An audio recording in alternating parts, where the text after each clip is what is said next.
shot was aimed at me. The second shot did not stop. The third shot followed right after. The whole time I did not even dare to blink. He confirmed that I was dead. But at that moment, my pupils moved slightly. I thought I could still get away with it. The next second, the old man turned back to make sure. In that instant, cold sweat ran down my spine. Only after I completely went still did he finally relax. While on the phone, he scanned the hillside with binoculars. Then he saw me. Anger exploded. He set up the gun at once and pulled the trigger at me again. The distance was too far. Several shots missed completely. I could only crawl forward with everything I had. I hid behind a rock. He immediately drove over to chase me. I crawled toward a cave. There was a spring outside. Only my girlfriend and I knew about it. But when I crawled inside, I realized the spring had already dried up. At that moment, I was completely hopeless. Outside the cave, the old man kept threatening me with a loudspeaker. We stayed locked like this from day into night. Just when I was about to collapse, a faint sound of dripping water came from the cave. The temperature shift between day and night had formed a small pool of water. I crawled over immediately.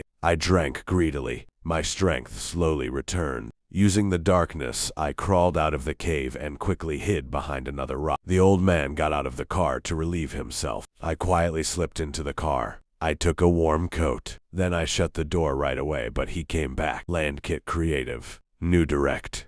Null. Convert YouTube video to blog. Too fast. He noticed at once the door was not fully closed. He immediately knew I was behind the car. He climbed in without hesitation and suddenly reversed. In that instant, I pressed myself flat to the ground. Luckily, the clearance was high enough. I survived, but at the same time, I was fully exposed.